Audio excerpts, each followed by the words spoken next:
माननीय मंत्री स्वास्थ्य एवं परिवार कल्याण, विज्ञान एवं प्रौद्योगिकी, भू विज्ञान मंत्रालय, भारत सरकार, डॉक्टर हर्षवर्धन।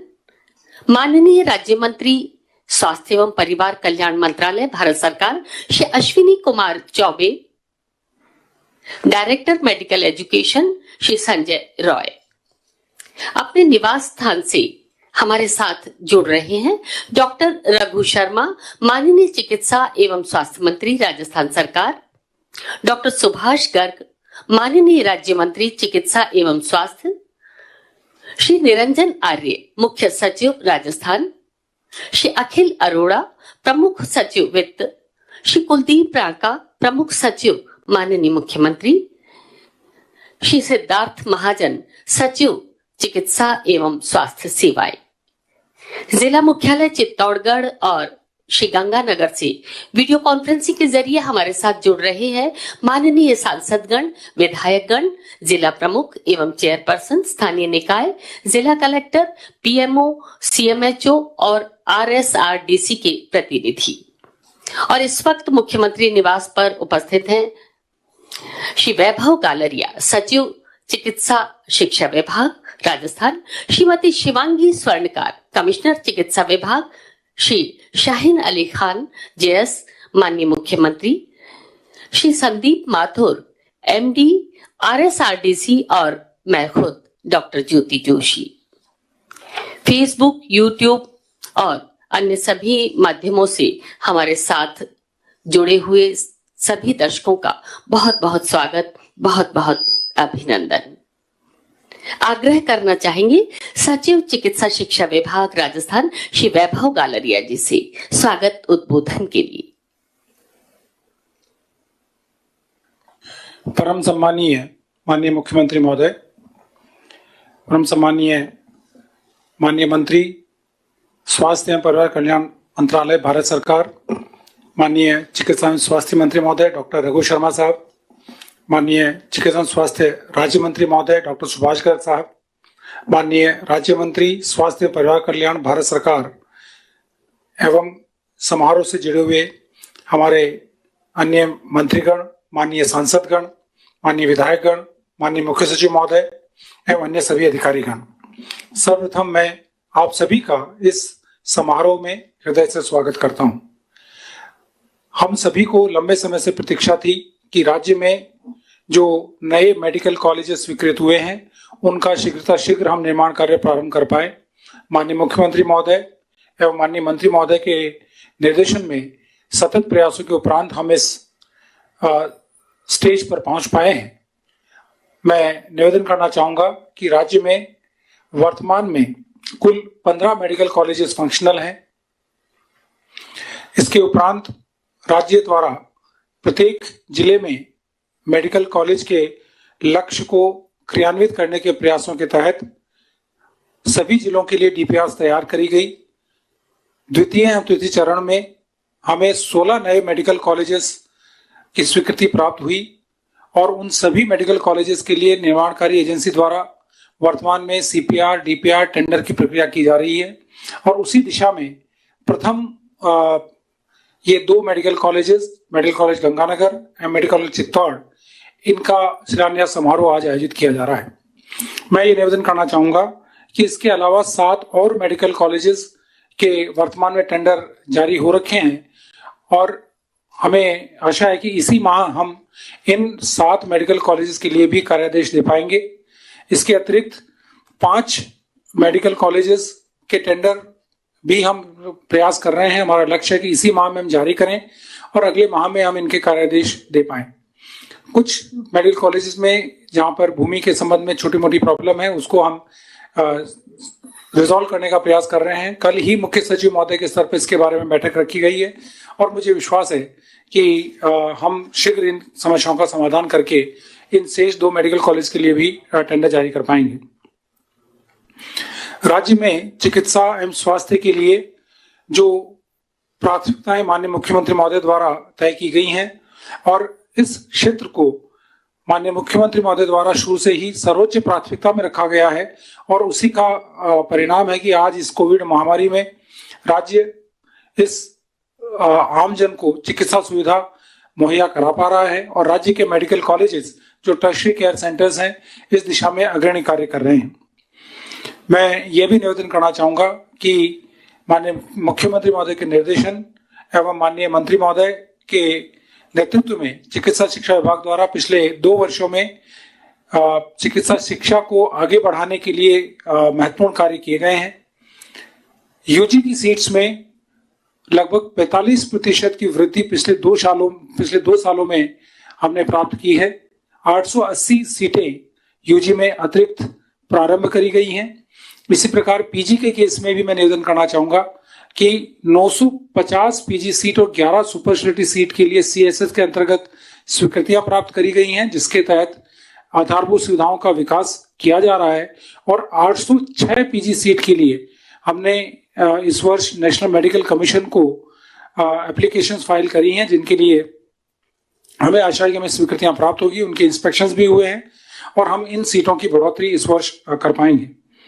भारत सरकार द्वारा इस वर्ष पोस्ट एमबीबीएस डिप्लोमा के लिए भी शुरुआत करी गई थी। हमने माननीय मुख्यमंत्री महोदय के निर्देश पर माननीय मंत्री जी के रेगुलर मॉनिटरिंग के द्वारा ये प्रयास किया कि राज्य के जितने भी जिला चिकित्सालय हैं, क्योंकि वे इस योजना के अंतर्गत योग्य होते हैं, तो उन सभी जिला चिकित्सालयों में हम पोस्ट एमबीबीएस डिप्लोमा प्रारंभ करें और राज्य के 29 चिकित्सा संस्थानों के द्वारा 739 सीटों के लिए नेशनल बोर्ड ऑफ एग्जामिनेशन जो इसकी रेगुलेटरी बॉडी है उसमें अप्लाई किया। और मुझे अवगत कराते हुए खुशी है कि अभी तक 17 संस्थानों में 389 सीटों के लिए हमें अप्रूवल मिल चुका है। इसके अलावा 12 और चिकित्सा संस्थान है जिनमें अप्रूवल आना शेष है। मुझे विश्वास है कि लगभग कम से कम 600 सीट के लिए हम इस पोस्ट एमबीबीएस डिप्लोमा, जो कि एमबीबीएस के उपरांत 8 विभिन्न ब्रॉड स्पेशलिटीज में प्रारंभ किया गया है, उसके कोर्सेज इसी वर्ष प्रारंभ कर पाएंगे। और इसके माध्यम से भी हम राज्य में जो विशिष्टतापूर्ण चिकित्सक हैं, विशिष्टताओं के साथ जिन्होंने डिग्री करी हैं, उनकी उपलब्धता को और बढ़ा पाएंगे। और इसके साथ ही हमारे जिला चिकित्सालयों में ये डॉक्टर्स अपनी सेवाओं के माध्यम से जिला चिकित्सालयों की चिकित्सा व्यवस्था भी बेहतर कर पाएंगे।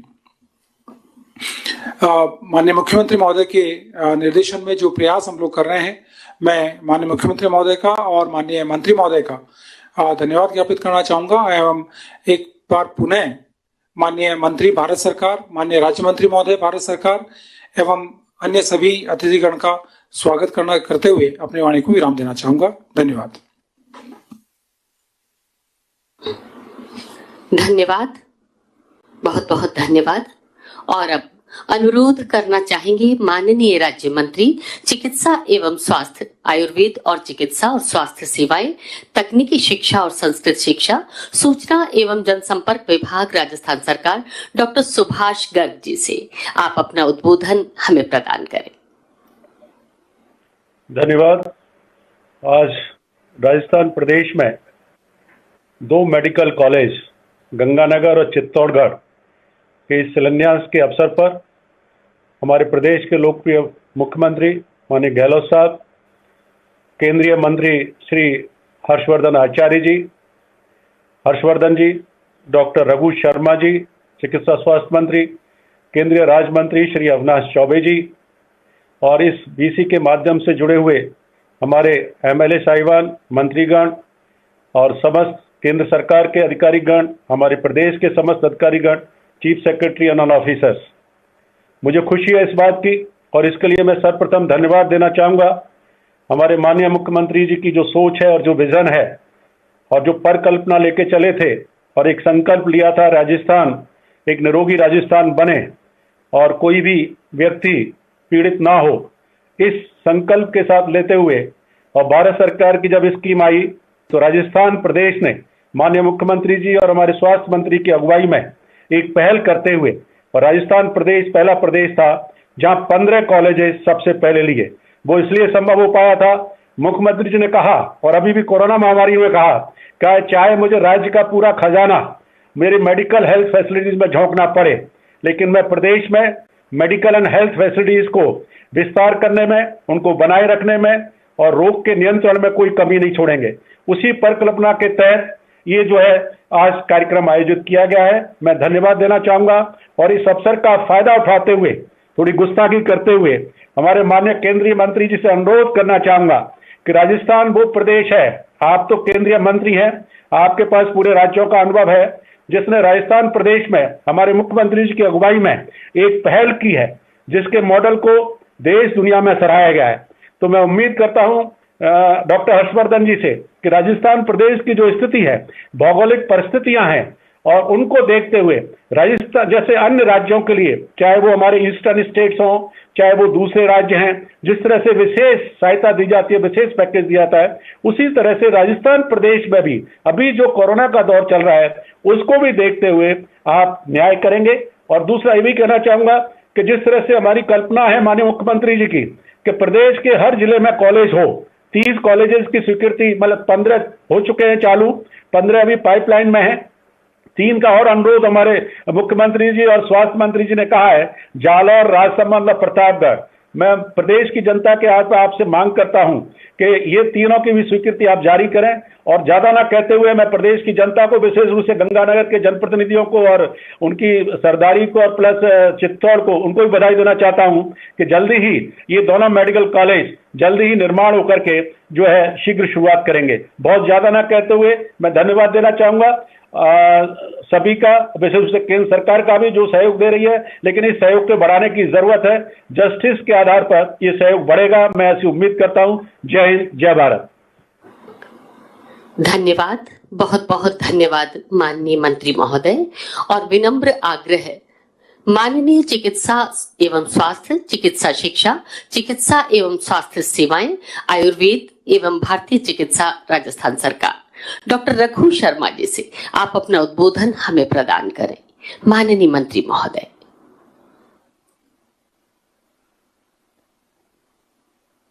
राजस्थान के यशस्वी और लोकप्रिय मुख्यमंत्री आदरणीय अशोक गहलोत साहब, भारत सरकार के चिकित्सा एवं स्वास्थ्य परिवार कल्याण मंत्री आदरणीय डॉक्टर हर्षवर्धन जी, राज्य मंत्री आदरणीय अश्विनी कुमार जी चौबे साहब, हमारे सहकारिता मंत्री आदरणीय उदयलाल आंजना जी, स्वास्थ्य राज्य मंत्री आदरणीय सुभाष गर्ग जी, इस वीसी से जुड़े हुए चित्तौड़ के सांसद सम्मानीय सीपी जोशी जी, गंगानगर के हमारे विधायक सम्मानीय राजकुमार गौड़ जी, गंगानगर के सांसद सम्मानीय निहाल चंद जी,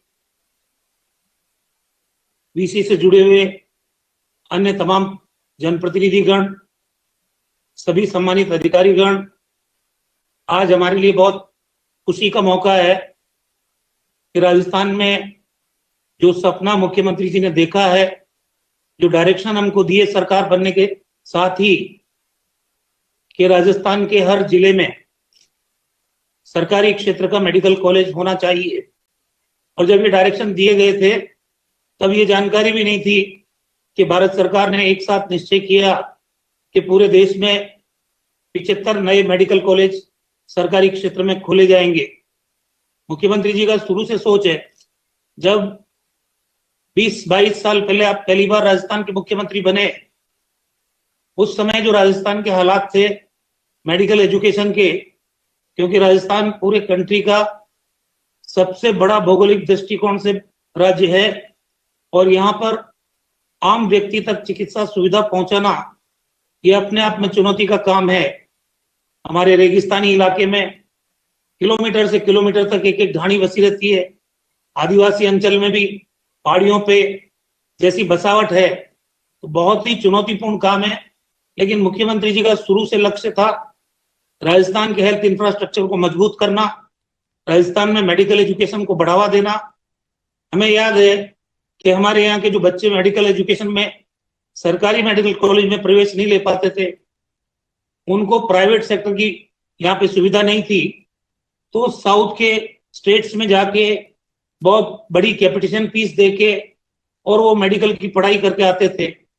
जब आप मुख्यमंत्री बने पहली बार, तो आपने निजी क्षेत्र में राजस्थान में नए मेडिकल कॉलेज कैसे खुले उस पर फोकस किया और आज हम कह सकते हैं कि निजी क्षेत्र में भी 8 मेडिकल कॉलेज राजस्थान में है और राजस्थान के 33 जिलों में 16 जिलों में 16 मेडिकल कॉलेज पहले खुले थे। मैं हर्षवर्धन जी आपका बहुत आभारी हूं कि आपने हमें इन 75 मेडिकल कॉलेजेस में से 15 मेडिकल कॉलेजेस राजस्थान को दिए। लेकिन मुख्यमंत्री जी और हमारे अधिकारियों का भी आभार व्यक्त करना चाहता हूं कि उन्होंने इसके लिए अगर मेहनत नहीं की होती, अगर हमारे जो अस्पताल हैं जहां पर जिला अस्पताल, वहां पर्याप्त संख्या में बेड नहीं होते, अगर वहां पर जमीनों का समयबद्ध तरीके से आवंटन नहीं होता मेडिकल कॉलेज के लिए, और अगर राज्य सरकार जो 325 करोड़ रुपए एक मेडिकल कॉलेज में खर्च होने हैं, 195 करोड़ रुपए भारत सरकार दे रही है, तो 130 करोड़ रुपए की स्वीकृति अगर मुख्यमंत्री जी के द्वारा जारी नहीं होती तो मुझे लगता है कि हमें ये 15 मेडिकल कॉलेज मिलने में दिक्कत आ सकती थी। हमने तो आपको 18 जिलों के लिए लिख के दिया था, लेकिन 3 जिले हमारे अभी बाकी हैं सर। और जो हमारी सोच है कि राजस्थान बहुत बड़ा प्रदेश है, ये 3 जिले भी, उसमें एक जिले में नेशनल मेडिकल कमीशन ने ये नियम बना रखा है कि जहां पर प्राइवेट मेडिकल कॉलेज है वहां पे सरकारी मेडिकल कॉलेज नहीं खुल सकता।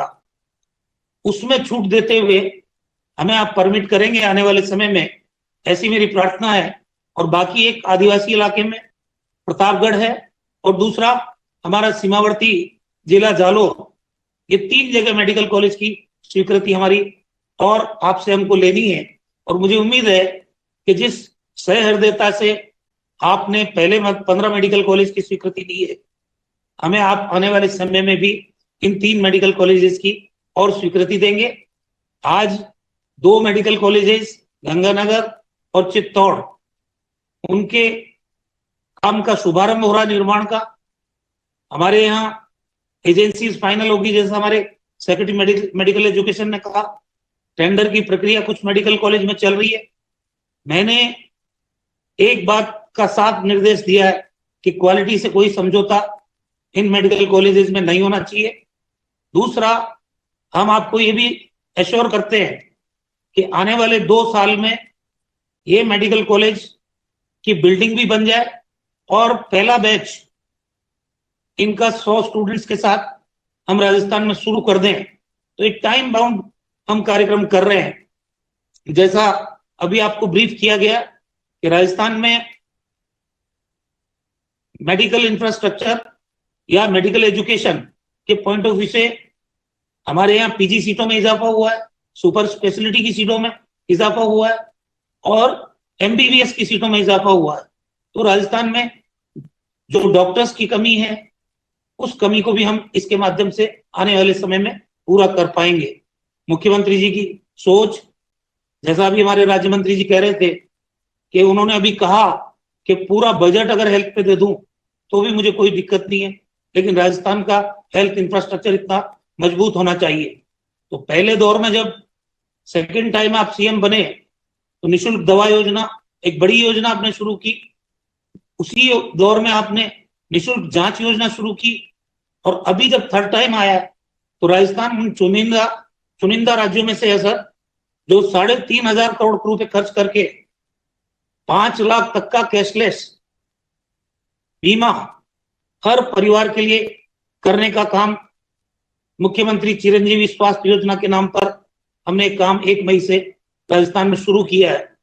और अभी जब भारत सरकार ने कहा कि 18 से 45 साल के लोगों की वैक्सीनेशन की खर्चे की जिम्मेदारी राज्यों की होगी, तब भी 3,000 करोड़ जो आवश्यक राशि है उसकी घोषणा मुख्यमंत्री जी ने की है। तो ये सोच प्रदर्शित करता है कि राज्य के लोगों को वो स्वस्थ रखना चाहते हैं, सुरक्षित रखना चाहते हैं और हेल्थ इंफ्रास्ट्रक्चर राजस्थान में मजबूत हो।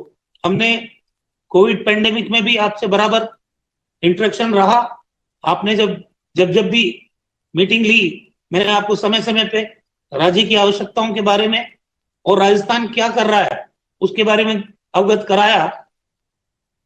सर, यहाँ पिछले 11 महीने में हमने चाहे वेंटिलेटर के प्रोक्योरमेंट की बात हो चाहे आईसीयू डेवलप करने की बात हो, चाहे सेंट्रलाइज ऑक्सीजन पाइपलाइन बिछाने की बात हो, चाहे O2 बेड की बात हो, हमने इंफ्रास्ट्रक्चर बढ़ाने में ऑक्सीजन जनरेशन के प्लांट लगाने की बात हो, कोई कमी नहीं रखी है। लेकिन पिछली दौर की तुलना में इस बार चुनौती बढ़ी है। पिछली बार हाईएस्ट पीक हमारा 3200 था और एक दिन में मृत्यु 20 लोगों की होती थी। ग्रामीण इलाका हमारा अछूता था और नौजवान तबका बचा हुआ था। अब सर ग्रामीण इलाका भी इसकी चपेट में है, अब हमारी नौजवान पीढ़ी भी इसकी चपेट में है। और जितनी डिमांड आज ऑक्सीजन की हो रही है, जितनी डिमांड आज ट्रांसपोर्टेशन के लिए टैंकर्स की हो रही है, हम लोग आए भी थे, मुख्यमंत्री जी ने हम 3 मंत्रियों को भेजा था आपके पास। तो जिस ढंग से हमको आज इंजेक्शंस की जरूरत है, दवाइयों की जरूरत है, आप मेहरबानी करेंगे, क्योंकि राजस्थान वो प्रदेश है जहां पे सरकार अपने स्तर पर राज्य की जनता को बचाने में कोई कसर छोड़ नहीं रही है। हमारे यहाँ स्थिति हमने नियंत्रण में भी कर रखी है। तो आज इस मुबारक मौके पर मैं आपका आभार व्यक्त करना चाहता हूं। और जिस उम्मीद के साथ आपने हमको ये 15 मेडिकल कॉलेज सौंपे हैं, मैं आपको ये भरोसा दिलाना चाहता हूं कि हमारे मुख्यमंत्री जी के नेतृत्व में निश्चित समय सीमा में इस काम को हम पूरा भी करेंगे और ये काम क्वालिटी के साथ संपन्न होगा और राजस्थान चिकित्सा के क्षेत्र में, चिकित्सा शिक्षा के क्षेत्र में आगे बढ़ेगा। मुझे आज आपको फिर धन्यवाद देना में खुशी हो रही है और आगे भी हमें जो भी हमारी आवश्यकता है उनके अनुसार आप हमें मदद करेंगे, इस उम्मीद के साथ धन्यवाद सर। माननीय मंत्री महोदय, और अब अनुरोध माननीय राज्य मंत्री स्वास्थ्य एवं परिवार कल्याण मंत्रालय भारत सरकार श्री अश्विनी कुमार चौबे जी, आप अपना उद्बोधन हमें प्रदान करें। नमस्कार। आज मुझे प्रसन्नता है और मैं राजस्थान सरकार का बहुत बहुत आभार व्यक्त करता हूं कि आपने ऑनलाइन हम सब लोगों को आज जोड़ा है। मुझे खुशी है कि राजस्थान के चित्तौड़गढ़ और श्री गंगानगर में नए मेडिकल कॉलेजों के शिलान्यास के अवसर पर आज यह कार्यक्रम हो रहा है। इस अवसर पर आज जिनकी अध्यक्षता में ये कार्यक्रम हो रहा है, हमारे राजस्थान के आदरणीय मुख्यमंत्री श्री अशोक गहलोत जी, साथ ही जिनके नेतृत्व में आज देश में स्वास्थ्य विभाग आगे बढ़ रहा है, ऐसे लोकप्रिय स्वास्थ्य मंत्री हमारे भारत सरकार के डॉक्टर हर्षवर्धन जी, राजस्थान के हमारे जो स्वास्थ्य मंत्री हैं श्री रघु जी शर्मा, वहां के हमारे जो स्वास्थ्य राज्य मंत्री श्री सुभाष गर्ग जी, सभी हमारे माननीय सांसदगण, सभी विधायकगण उपस्थित इस कार्यक्रम में, जितने भी हमारे वहां के सचिव, भारत सरकार और राज्य सरकार के सभी पदाधिकारीगण, सभी जनप्रतिनिधिगण, भाइयों और बहनों,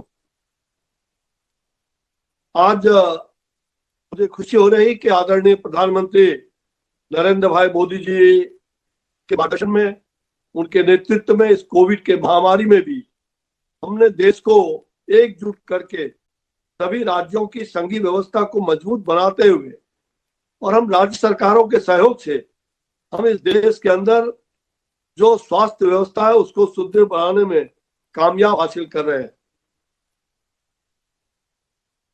आज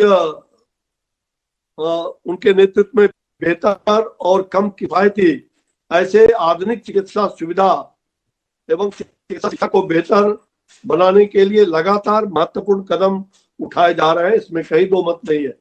राज्यों में मेडिकल कॉलेजों की संख्या बढ़े, इसके लिए महत्वपूर्ण कदम उठाए गए हैं। इसी कड़ी में आज राजस्थान और चित्तौड़गढ़ और राजस्थान के चित्तौड़गढ़ और श्री गंगानगर में मेडिकल कॉलेजों की स्थापना, उसका शिलान्यास आज हो रहा है। मुझे खुशी है कि कई बार वहाँ के सांसद गण भी संसद भवन में बराबर चिंतित रहते थे। हमारे काफी सांसद इसके लिए लगातार प्रयत्नशील भी रहे और माननीय स्वास्थ्य मंत्री जी के नेतृत्व में हम लोगों ने आपके राज्य में ये सारे मेडिकल कॉलेज देने में हम समर्थ हो पाए। स्वास्थ्य क्षेत्र में मानव संसाधन की कमी को विशेष करके पूरा करने के लिए केंद्र सरकार देश के अल्पसेवित ऐसे जितने भी जिले हैं उनको वरीयता देते हुए और वर्तमान जिला या रेफरल अस्पताल जो भी उससे संबद्ध नए मेडिकल कॉलेजों की स्थापना उसके नामक जो भी स्थापना हम कर रहे हैं वह एक केंद्रीय प्रायोजित योजना हम कार्यान्वित कर रहे हैं, जिसमें पूर्वोत्तर राज्यों विशेष करके वैसे दर्जा प्राप्त राज्यों को 90 और 10 के अनुपात में तथा अन्य राज्यों को 60 और 40 के अनुपात में केंद्र सरकार और राज्यों के बीच हम निधि शेयरिंग की व्यवस्था भी हम लोगों ने बना रखी है। इस योजना के प्रथम चरण में 20 राज्यों संघ राज्य क्षेत्रों में 58 मेडिकल कॉलेजों को चिन्हित किया गया था तथा उन्हें अनुमोदित किया गया। आज मुझे खुशी है कि इसमें से 43 अभी तक क्रियाशील हो चुके हैं, मेडिकल कॉलेज चल रहे हैं। सेंट्रल स्पॉन्सर्ड स्कीम के तहत जो 3 फेज में राजस्थान को मेडिकल कॉलेज दिए गए हैं, उसमें तीसरे फेज में 15 मेडिकल कॉलेज आपके यहाँ बनने जा रहे हैं। उस कड़ी में ही आज का 2 शिलान्यास हो रहा है। आपने ठीक ही कहा कि हम 18 मेडिकल कॉलेज के बारे में चिंतित हैं। भारत सरकार की सदिच्छा है कि हिंदुस्तान के अंदर कोई जिला न बचे आने वाले समय में जिन जिलों में मेडिकल कॉलेज की स्थापना न हो जाए। प्रधानमंत्री जी की ये बहुत ही सदिच्छा है और उन्हीं के मार्गदर्शन पर हमारे स्वास्थ्य मंत्रालय के द्वारा ये काम गुरुतर बढ़ रहा है। योजना के दूसरे चरण में हमने जहां फरवरी 2018 में जो अनुमोदित किया था, उस 8 राज्यों में 24 मेडिकल कॉलेज हम लोगों ने अनुमोदित किया था, जिनमें से एक मेडिकल कॉलेज धौलपुर में वह स्थापित किया गया था राजस्थान में। इसके अलावा इस योजना के तीसरे चरण को अगस्त 2019 में अनुमोदित किया जा चुका है, जिसमें विभिन्न जिलों में जहां अभी तक कोई भी मेडिकल कॉलेज नहीं है, 75 नए मेडिकल कॉलेज प्रधानमंत्री जी के मार्गदर्शन में यह स्थापित किए जा रहे हैं। इस योजना के तहत देश के प्रत्येक जिले में चरणबद्ध तरीके से कम एक मेडिकल कॉलेज सुनिश्चित हो, इसका प्रयास किया गया। जिला अस्पतालों को उन्नत भी किए जा रहे हैं, उसका भी हम लोगों ने ख्याल रखा है।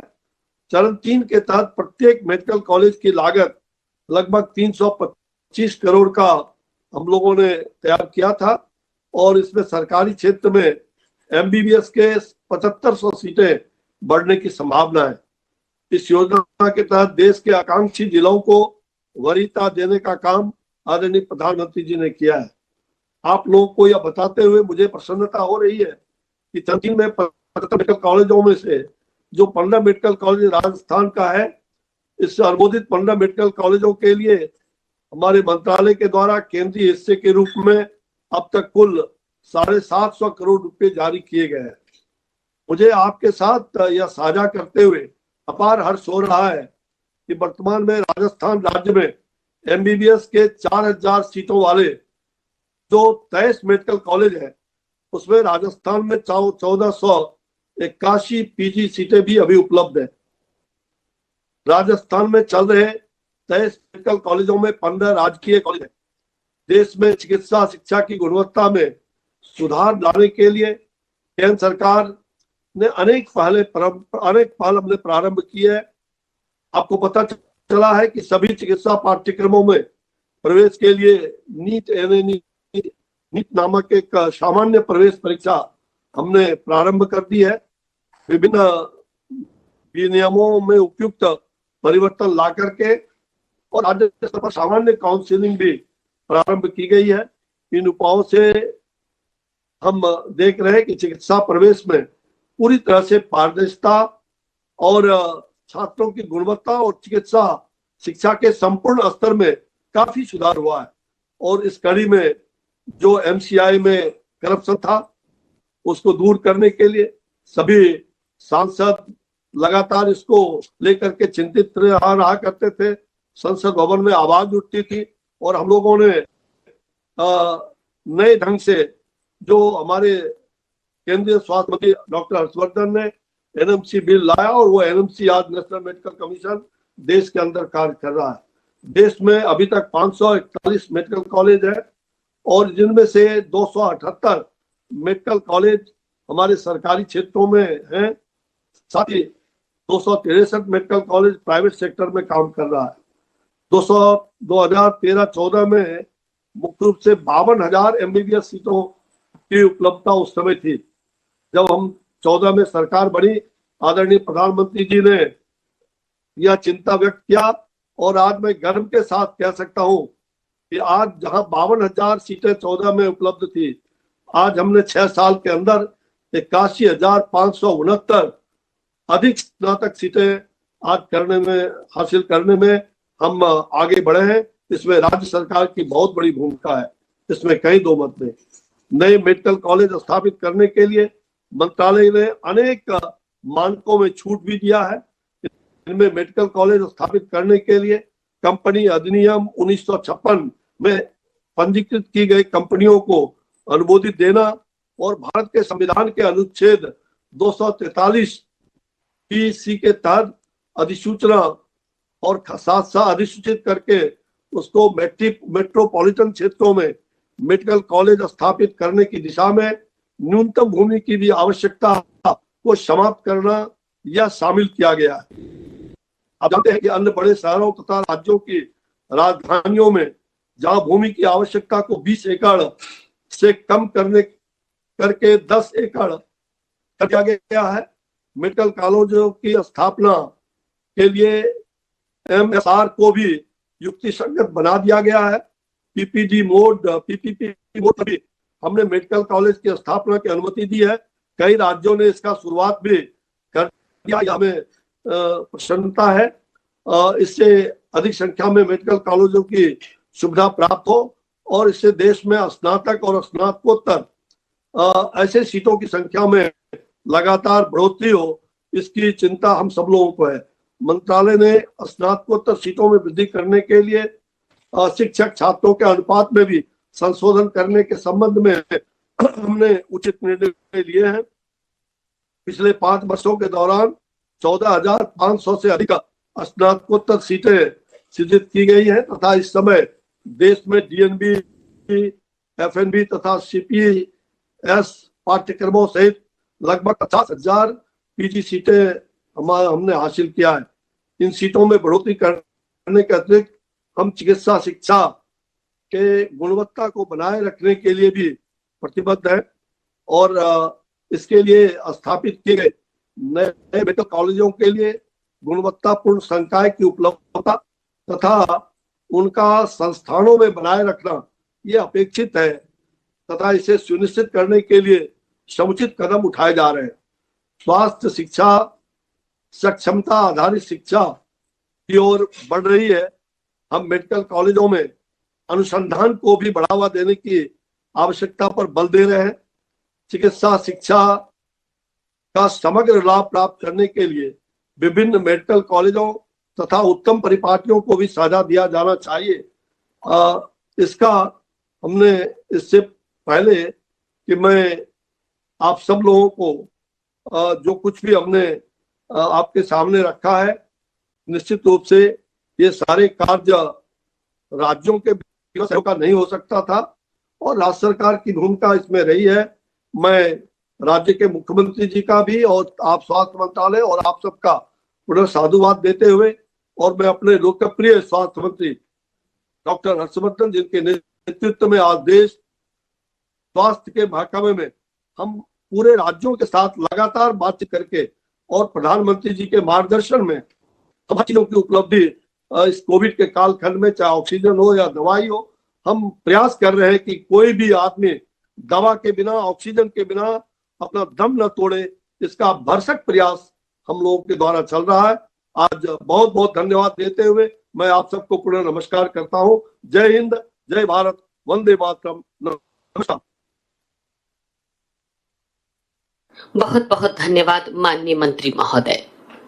चरक, सुश्रुत और भगवान धन्वंतरी की इस धरा को आज सबसे ज्यादा किसी चीज की जरूरत है तो वो है चिकित्सा शिक्षा के मंदिरों की, अच्छे चिकित्सालयों की, पर्याप्त चिकित्सकों की और हर मजरे, हर टोले, हर गांव, हर ढाणी, हर बस्ती, हर वर्ग, हर तबके तक अच्छी स्वास्थ्य सुविधाओं की। और इसी दिशा में प्रयासरत है सतत राजस्थान। माननीय मुख्यमंत्री श्री अशोक गहलोत जी के नेतृत्व में अनुरोध करना चाहेंगे माननीय मुख्यमंत्री महोदय राजस्थान सरकार और स्वास्थ्य एवं परिवार कल्याण मंत्री भारत सरकार डॉक्टर हर्षवर्धन जी से चित्तौड़गढ़ और श्री गंगानगर में निर्मित होने वाले चिकित्सा महाविद्यालयों का शिलान्यास अपने कर कमलों से करें।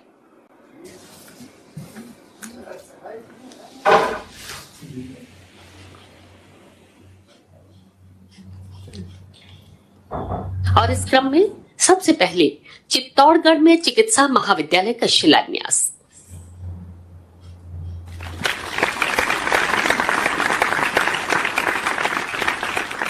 केंद्र प्रवर्तित योजना नवीन मेडिकल कॉलेज की स्थापना तथा जिला चिकित्सालय का उन्नयन। योजना के तृतीय चरण में स्वीकृत 15 नवीन मेडिकल कॉलेजों में से चित्तौड़गढ़ जिले में शिलान्यास। इसकी स्वीकृत प्रोजेक्ट राशि 325 करोड़ रुपए है। निर्माण कार्य के लिए कार्यकारी एजेंसी RSRDC लिमिटेड है। चिकित्सा महाविद्यालय के निर्माण कार्य से जिले के आमजन को तथा राज्य के अन्य जिलों के आमजनों को भी चिकित्सा सुविधाएं उपलब्ध होगी और चिकित्सा के क्षेत्र में 100 MBBS छात्रों के प्रवेश की क्षमता में वृद्धि होगी। और इसी क्रम में अब श्री गंगानगर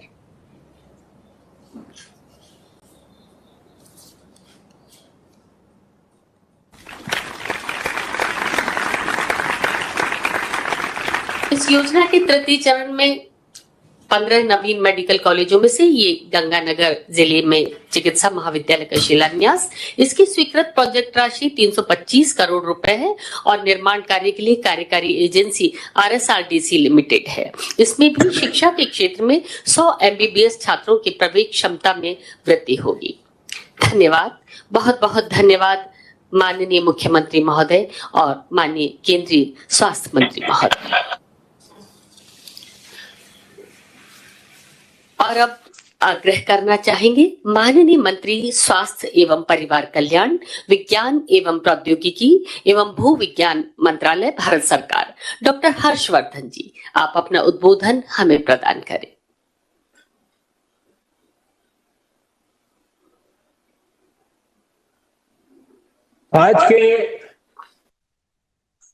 आज के कार्यक्रम के अध्यक्ष राजस्थान के लोकप्रिय मुख्यमंत्री श्री अशोक गहलोत जी, कार्यक्रम में उपस्थित मेरे भारत सरकार में सहयोगी मंत्री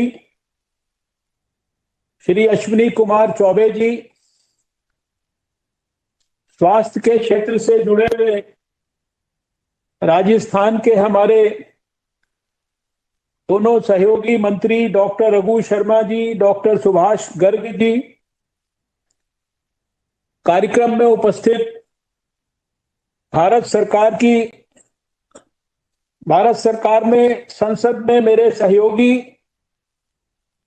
चित्तौड़गढ़ के सांसद श्री चंद्र प्रकाश जोशी जी और श्री गंगानगर के सांसद श्री निहाल चंद जी, और जैसा कि जानकारी मिली है कि बहुत सारे विधायक गण भी यहाँ पे इस कार्यक्रम में उपस्थित हैं, श्री राजकुमार गौड़ जी और श्री चंद्रभान सिंह जी। भारत सरकार के एवं राजस्थान सरकार के सभी स्वास्थ्य के क्षेत्र से जुड़े हुए सभी वरिष्ठ अधिकारीगण, राजस्थान की जनता और विशेषकर चित्तौड़गढ़ और श्री गंगानगर के सभी हमारे बंधुओं को, बुजुर्गों को, नौजवानों को, सबको मैं हृदय से बहुत बहुत बधाई देना चाहता हूं, क्योंकि आज का दिन आपके लिए बहुत महत्वपूर्ण है। चिकित्सा के क्षेत्र में आपके इन जिलों में एक नए मेडिकल कॉलेज की फाउंडेशन स्टोन आज रखा जा रहा है। और जैसा कि अभी राजस्थान के स्वास्थ्य मंत्री ने कहा कि उनका संकल्प है कि अगले 2 साल के अंदर अंदर वहां पर मेडिकल एजुकेशन प्रारंभ भी हो जाए, इस दिशा में भी वो इसकी मॉनिटरिंग करेंगे। मैं हृदय से राजस्थान सरकार को इस बात के लिए धन्यवाद करना चाहता हूं कि कोविड की महामारी के दौरान भी, जिसमें कि देश बहुत सारी विषम परिस्थितियों से गुजर रहा है और राजस्थान भी बहुत तकलीफ से गुजर रहा है, स्वयं डॉक्टर रघु शर्मा जी ने कहा कि किस प्रकार से राजस्थान में गांवों में भी और दूसरे स्थानों पर भी पहले बार के मुकाबले इस बार ज्यादा भीषण समस्या का सामना हम लोग कोविड के साथ लड़ाई में कर रहे हैं। लेकिन इसके बावजूद भी दूसरे जो काम है वो भी बहुत आवश्यक है और जो मेडिकल एजुकेशन को बड़े पैमाने पर विस्तार करने का एक बहुत बड़ा संकल्प हमारे प्रधानमंत्री नरेंद्र मोदी जी ने 2014 में लिया। मैं ये बात इसलिए नहीं कहता कि नरेंद्र मोदी जी हमारे प्रधानमंत्री हैं, लेकिन मैं वास्तव में एक डॉक्टर होने के नाते भी इस बात को कहना चाहता हूं कि शायद पिछले 6-7 साल में मेडिकल एजुकेशन के फील्ड में देश में बहुत मूलभूत और रेडिकल रिफॉर्म्स और बहुत ही डायनेमिक रिफॉर्म्स, उस प्रक्रिया को बहुत तेजी से आगे बढ़ाया गया है। जहां एक तरफ देश में एक एम्स से जो यात्रा 2003 में शुरू हुई थी, जब अटल बिहारी वाजपेयी जी भारत के प्रधानमंत्री थे, उन्होंने एक एम्स से उस यात्रा को 6 एम्स की तरफ ले जाने का संकल्प लिया। और फिर 2014 में जब नरेंद्र मोदी जी ने इस बात को आगे बढ़ाया, तो आज हम देख रहे हैं कि देश में लगभग 22 स्थानों पर एम्स विभिन्न स्टेजेस ऑफ डेवलपमेंट में है। इसी तरह से आज जिन मेडिकल कॉलेजेस के संदर्भ में मैं इस बात के लिए राजस्थान सरकार को बधाई इसलिए दूंगा कि जहां एक तरफ इस बात का श्रेय भारत सरकार को है कि दूसरी बार प्रधानमंत्री नरेंद्र मोदी जी ने जब देश का कार्यभार संभाला, तो पहले कार्यभार में आपको सबको पता होगा कि उन्होंने देश में भारत सरकार के अधिकारियों को भेजकर और 110 से ज्यादा ऐसे एस्पिरेशनल डिस्ट्रिक्ट्स को चुना था और वहां लगातार प्रभावी ढंग से देश के राष्ट्रीय और स्टेट गवर्नमेंट के अधिकारियों की मदद से वहां वो सब सुविधाएं एग्रेसिवली देने का प्रयास किया जिनसे वो एस्पिरेशनल डिस्ट्रिक्ट्स वंचित थे। और दूसरी बार 2019 में आने के बाद उन्होंने ये फैसला किया कि इन एस्पिरेशनल डिस्ट्रिक्ट्स में, अंडर सर्व्ड डिस्ट्रिक्ट्स में, जिन डिस्ट्रिक्ट्स में कोई भी मेडिकल कॉलेज नहीं है देश के अंदर, वहां पर भी प्रभावी ढंग से मेडिकल कॉलेजेस को स्थापित करने के लिए, उसके लिए चाहे रूल्स को रिलैक्स करने की आवश्यकता पड़ी और उसके लिए क्राइटेरिया बनाए गए और 75 और नए मेडिकल कॉलेजेस, इसके पहले के फेजेस में हम सब जानते हैं कि 58 कॉलेजेस, फिर उसके बाद 24 कॉलेजेस और उसके बाद फिर ये 75 कॉलेजेस के लिए कहा गया कि ये चैलेंज मोड में बनाए जाएंगे। और इसमें राजस्थान सरकार भी शायद इस बात को अप्रिशिएट करेगी कि भारत सरकार ने किसी भी बात के, किसी भी पूर्वाग्रह के बगैर, जहां से भी हमारे को एप्लीकेशन आई, जहां से भी हमारे को क्राइटेरिया को फुलफिल करने के हिसाब से हमारे को जो है रिक्वेस्ट आई, हमने भारत सरकार में और उन मेडिकल कॉलेजेस को स्वीकृति दी। और राजस्थान शायद देश में सबसे ज्यादा उन 75 मेडिकल कॉलेजेस में प्राप्त करने वाला प्रदेश है। और आज जैसे चित्तौड़गढ़ और श्री गंगानगर के अंदर इन मेडिकल कॉलेजेस के डेवलपमेंट का काम प्रारंभ हो रहा है, मुझे पूरा विश्वास है कि अगले कुछ समय के अंदर जो 15 मेडिकल कॉलेजेस इस फेज में सैंक्शन किए गए, अलवर में, बरान में, बांसवाड़ा में, जैसलमेर में, करौली में, नागौर में, सिरोही में, बूंदी में, सवाई माधोपुर में, टोंक में, हनुमानगढ़ में, झुंझुनू में और दौसा में, और इसके पहले हम जानते हैं कि सेकंड फेज में एक धौलपुर में भी था, उसमें तो प्रगति हुई है। इन सब स्थानों पर जितना जल्दी से जल्दी हम मेडिकल कॉलेजेस के डेवलपमेंट के काम को प्रारंभ करेंगे, वो निश्चित रूप से हमारे देश की स्वास्थ्य सुविधाओं को सुदृढ़ करने में हमें उसके अंदर बहुत बड़ा योगदान मिलेगा।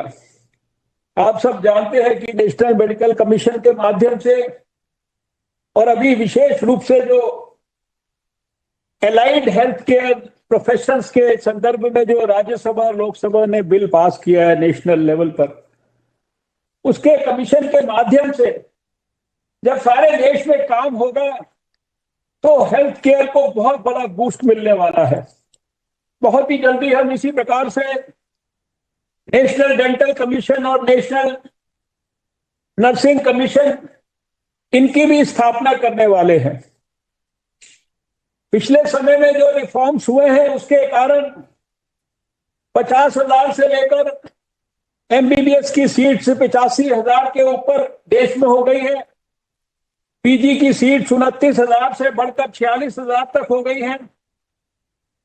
पिछले समय का जो रिसेंट रिफॉर्म, उसके तहत जो डिप्लोमा के कोर्सेज है एमबीबीएस के बाद 10,000 से ज्यादा, उनको भी सारे देश के अंदर स्वीकृति देने के लिए हमारे नेशनल बोर्ड ऑफ एग्जामिनेशंस ने निर्णय करके सारे स्टेट गवर्नमेंट्स के साथ कम्युनिकेट किया है। और लगातार इस बात का प्रयास है कि हम किस तरीके से मेडिकल एजुकेशन को देश में और मेडिकल एजुकेशन के साथ साथ मेडिकल सुविधाओं को देश में सुदृढ़ करने के लिए कैसे अपनी स्टेट गवर्नमेंट्स को पूरी तरीके से सहयोग कर सकते हैं। आज के इस अवसर पर मैं आपको इस बात के लिए भी धन्यवाद करना चाहता हूं कि जो भारत सरकार की प्रधानमंत्री स्वास्थ्य सुरक्षा स्कीम है, उसके तहत हम लोगों ने जहां पहले एम्स जोधपुर की स्थापना के लिए स्वीकृति दी थी, उसके साथ साथ हमारे government medical college Bikaner, Udaipur और कोटा, यहां पर भी सुपर स्पेशलिटी ब्लॉक्स, और अभी जयपुर मेडिकल कॉलेज में भी अपग्रेडेशन का काम चल रहा है। जो काम पूरे हो चुके हैं और जो काम चल रहे हैं, इनको भी आगे बढ़ाने की दृष्टि से राजस्थान सरकार और ज्यादा पहल कर सकती है और वो कर रही है। हम सब ये जानते हैं कि इस समय हम एक विषम परिस्थिति से एक वर्ष से गुजर रहे हैं। पिछले एक साल में रघु शर्मा जी भी जानते हैं कि लगातार हम लोगों ने स्वास्थ्य मंत्रियों के साथ भी बराबर विचार विमर्श किया है। पूरी निष्पक्षता के साथ, पूरी गंभीरता और पूरी गहराई के साथ सभी स्टेट गवर्नमेंट्स का उनकी बात सुनकर, समझकर उनको मदद की है। हमारे माननीय मुख्यमंत्री जी जानते हैं कि किस प्रकार से प्रधानमंत्री जी ने भी 1 दर्जन से भी ज्यादा बार उनके साथ और उनके सभी देश भर के सहयोगियों के साथ किस प्रकार से विचार विमर्श किया है। जितना भी मैक्सिमम हम लोगों से संभव हुआ है, हम लोगों ने भारत सरकार की ओर से आपको हर तरीके की सहायता की है। अभी हमारे माननीय डॉक्टर सुश्री सुभाष गर्ग जी ने कुछ कहा कि हमें कुछ और मदद होना चाहिए। हमसे जितना मैक्सिमम हो सकता है वो हम सब कुछ कर रहे हैं। पिछले समय में मैं देख रहा था कि 426 करोड़ से ज्यादा का हमने सेंट्रल फंड जो है वो कोविड के लिए स्पेसिफिकली राजस्थान को रिलीज किया है। 9.13 lakh PPE kits, 18.65 lakh N95 mask, 1.30 lakh remdesivir injections, 1900 ventilators और ऑक्सीजन के एलोकेशन के लिए भी जितना मैक्सिमम कोटा हो सकता है वो अभी तक उसको संभव तरीके से उपलब्ध कराने की कोशिश की है।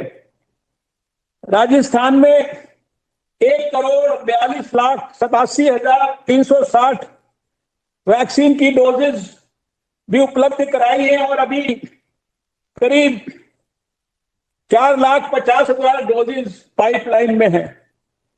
इस बात का उल्लेख मैं इसलिए नहीं कर रहा, लेकिन हमारे पास भी जितनी भी सीमाएं हैं और जितनी भी हमारे पास जितनी भी संभावनाएं हैं, हमने उन सारी संभावनाओं को एक्सट्रीम पर एक्सप्लोर किया है और सारे देश में सारी सरकारों को जो है पूरी तरीके से मदद करने की कोशिश की है।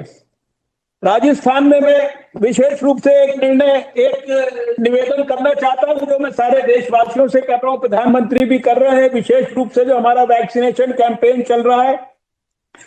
क्योंकि मैंने देखा कि राजस्थान में जो पहली डोज है वो 1,13,70,196 लोगों को मिली है और जो सेकंड डोज है वो 26,49,328 लोगों को मिली है। वैज्ञानिक दृष्टिकोण की दृष्टि से भी ये हम सब के लिए ये आवश्यक है कि हम अपने वैक्सीनेशन कैंपेन में किसी भी कीमत पर जिनको सेकंड डोज मिलनी है, जो सेकंड डोज के लिए एलिजिबल है और जो सेकंड डोज का इंतजार कर रहे हैं, उनको हम अपने वैक्सीनेशन के कैंपेन के अंदर निश्चित रूप से प्राथमिकता दें। और इसीलिए भारत सरकार ने सभी से अनुरोध भी किया है, सभी स्टेट गवर्नमेंट से, कि 70% जो वैक्सीनेशन है, खासकर जो 45 साल से ऊपर के लोगों का, हेल्थ वर्कर्स का या हमारे फ्रंट लाइन वर्कर्स का, इसमें 70% डोजेज जो है वो सेकंड डोज वालों को मिलने के लिए प्राथमिकता हम देने का प्रयास करें। सारे देश में अभी मैं आपका राजस्थान का भी देख रहा था कि पिछले ये हमारे राजस्थान के तो खैर डेटा के बारे में आप सब लोग ज्यादा अच्छी तरह से परिचित हैं, हम सब जान रहे हैं कि आप भी बड़ी परेशानी के दौर से गुजर रहे हैं। लेकिन भारत सरकार की ओर से आज कम से कम पिछले 3-4 दिन में मैंने देखा कि लगभग 4 लाख के आसपास केसेस रोज आ रहे हैं और आज मैंने देखा कि 3,86,444 हमारे मरीज जो हैं वो पिछले 24 घंटे के अंदर देश के अंदर रिकवर हुए हैं। ये भी अपने आप में एक प्रकार से हम सबके लिए काफी संतोष की बात है कि लोग नए सिरे से बीमार भी हो रहे हैं, लेकिन बहुत बड़ी संख्या के अंदर लोग ठीक भी हो रहे हैं। और जितनी तेजी से हमें अपने वैक्सीनेशन कैंपेन को बढ़ाने की कोशिश कर रहे हैं, उसी तरह से जो हमारा टेस्टिंग का कैंपेन है उसको भी भारत के अंदर बहुत तेजी से बढ़ाने के लिए सब प्रकार के प्रयास हो रहे हैं। आपको सबको पिछले सालों का जो हमारे आपस में सम्मेलन होते थे वो सब ध्यान है, मार्च के अप्रैल के महीने में। आज हमने सारे देश में अपनी टेस्टिंग की कैपेसिटी को 25 लाख टेस्ट पर डे तक पहुंचा दिया है और कल भी जो है 18 लाख और 65,000 के करीब टेस्ट भारत के अंदर हुए हैं। 30-31 करोड़ टेस्ट जो है हम सारे देश में कर चुके हैं। एक लेबोरेटरी से 2,515 लेबोरेटरीज तक हम सब ने मिलकर विकसित की है। यानी हम सबके पास मिलकर सामूहिक तौर पर काम करते हुए सब प्रकार की योग्यता है, क्षमता है और हम सब तरीके से मिलकर इसका सामना कर सकते हैं, ये पिछले साल हमने देखा है। अभी थोड़ा सा एक जो नया स्ट्रेन आया है वो शायद उसकी ट्रांसमिशन की स्पीड ज्यादा है और उसके कारण हमारे सामने चुनौती भी बड़ी है, डॉक्टर रघु शर्मा जी ने भी कहा है। और हमें पूरा विश्वास है कि जिस तरीके से हम सब ने मिलकर उस चुनौती का सामना किया है पिछले साल, अभी भी हम उस चुनौती को मिलजुल कर अच्छी तरीके से निभा सकते हैं। इस अवसर पर बातें बहुत की जा सकती हैं, लेकिन एक विषय पर जो फैसला अभी पिछले सप्ताह ही हुआ है, जो स्वयं प्रधानमंत्री जी ने जिसको ओवरसी किया, उसमें मार्गदर्शन दिया, उसको निर्णय करने में स्वीकृति दी, उसमें हेल्थ डिपार्टमेंट ने स्टेट गवर्नमेंट्स के साथ भी जितना विचार विमर्श करना था वो किया, नेशनल मेडिकल कमीशन के साथ विचार विमर्श किया, नीति आयोग के साथ विचार विमर्श किया और उसके बाद ये तय किया कि अगर मान लीजिए बीमारी का प्रकोप बढ़ता भी है तो भी हमें जहां इस बात की आवश्यकता है कि हम अपने हेल्थ इंफ्रास्ट्रक्चर को और ज्यादा स्ट्रेंथन करेंगे, अपने ऑक्सीजन बेड्स को, अपने वेंटिलेटर्स को, अपनी दवाइयों की उपलब्धता को, उसी के साथ साथ हमारे सामने मैन पावर को भी स्ट्रेंथन करने का एक बड़ा चैलेंज होगा, हेल्थ के मैन पावर को। क्योंकि आपका सबका हम सबका अनुभव आ रहा है कि बहुत बड़ी संख्या में हमारे अपने अस्पतालों में हमारे जो हेल्थ से जुड़ा हुआ मैन पावर है, डॉक्टर है, नर्सेज हैं, वो एक समय में कई जगह पर सैकड़ों की तादाद में लोग साथ साथ बीमार भी हो रहे हैं, क्वारंटाइन भी हो रहे हैं, ठीक भी हो रहे हैं, फिर वापस आके बेचारे काम पर भी लग रहे हैं। इसलिए आने वाले समय के लिए हमें अपने हेल्थ का मैन पावर जो है इसको और स्ट्रेंथन करने की जरूरत है। इसके लिए कुछ मूल निर्णय भी लिए गए हैं। नीट पीजी के एग्जाम को पोस्टपोन किया गया है 4 महीने के लिए और ये सभी बच्चों को देश भर के आश्वासन दिया गया है कि जब दोबारा कम से कम 31 अगस्त से पहले तो इम्तिहान नहीं होगा और जब भी होगा तो 1 महीने कम से कम उनको नोटिस दिया जाएगा। और ऐसे सभी हमारे नीट पीजी के जो बच्चे हैं, डॉक्टर्स हैं, इनको हम अपनी कोविड की वर्क फोर्स के अंदर ज्वाइन कराएं। एक उनके लिए सिग्निफिकेंट ऑनरेरियम तय किया गया है और आने वाले समय के अंदर जो है सारे देश के अंदर इनका कोविड की वर्क फोर्स के रूप में किस प्रकार से हम इस्तेमाल कर सकते हैं और फिर आने वाले समय के अंदर इनको prime minister Covid national service सम्मान जैसे एक प्रकार से ये सारे लोग जो हमारे कोविड वॉरियर्स हैं, ये पूरी गहराई गंभीरता से अपने प्राण को दावे पर लगाकर ये हमारे प्राणों की रक्षा कर रहे हैं। हम लोगों के पास इनको देने के लिए कुछ नहीं है, लेकिन सम्मान ही है जो हम लोग इनको दे सकते हैं। इसलिए इस प्रकार के हमारे नीट पीजी से जुड़े हुए लोग, जो हमारे इंटर्नशिप कर रहे हैं लोग, जो हमारे फाइनल ईयर के अंदर बच्चे हैं, उनको कम से कम टेली कंसल्टेशन के लिए, इसी प्रकार से हमारे जो बीएससी नर्सिंग और जो हमारे जो दूसरी जो हमारे जीएनएम क्वालिफाइड नर्सेज हैं, ये सारे कैटेगरीज के लिए और अलाइड हेल्थ केयर प्रोफेशनल्स के लिए, इनके लिए सबके लिए कुछ क्राइटेरिया बनाकर सबसे विचार विमर्श करके भारत सरकार ने नोटिफिकेशन भी निकाला है। सभी स्टेट गवर्नमेंट्स को रिक्वेस्ट किया है कि उन क्राइटेरियाज के तहत वो अपने अपने सिस्टम में जो कोविड की वर्क फोर्स है उसको स्ट्रेंथन करने के लिए इन लोगों को एम्प्लॉय कर लें, इन लोगों के माध्यम से अपनी वर्क फोर्स को स्ट्रेंथन कर लें, ताकि जरूरत पड़ने पर हमारे पास इंफ्रास्ट्रक्चर के साथ साथ वर्क फोर्स की भी कोई कमी ना हो। हमने बड़े पैमाने पर पिछले साल अपने इंफ्रास्ट्रक्चर को एक्सपेंड किया था और लॉकडाउन से पहले जो स्थिति थी और उसके बाद जो सारे देश के अंदर जब हम जोड़ते थे तो 17-18 लाख तक बेड्स वो Covid health care hospitals, Covid health care facilities और कोविड केयर सेंटर्स में दिखते थे। और अभी शायद उसको भी और नए सिरे से, हम जानते हैं कि सभी स्टेट गवर्नमेंट्स कर रही हैं, आप सब कर रहे हैं, भारत सरकार के भी दूसरे अनेक डिपार्टमेंट इसके अंदर काम कर रहे हैं, सहयोग कर रहे हैं, डीआरडीओ और दूसरे सभी संस्थानों के माध्यम से, रेलवे के माध्यम से।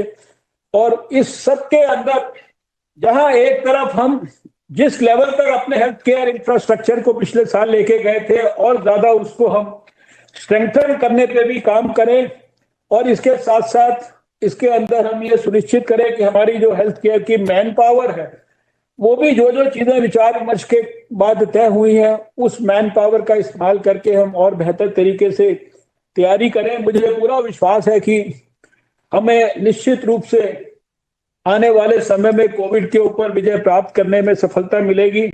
अशोक गहलोत जी, मैं जानता हूं कि आप बहुत अत्यंत संवेदनशील व्यक्तित्व है और बहुत गहराई और गंभीरता से आप कोविड के खिलाफ लड़ाई में नेतृत्व प्रदान कर रहे हैं। बहुत आपने पिछले 1 वर्ष में मेहनत की है। पिछले समय में आप स्वयं कोविड के शिकार हुए हैं, ऐसा मैंने टेलीविजन पे देखा था, लेकिन किसी ने भी काम इसके अंदर बंद नहीं किया।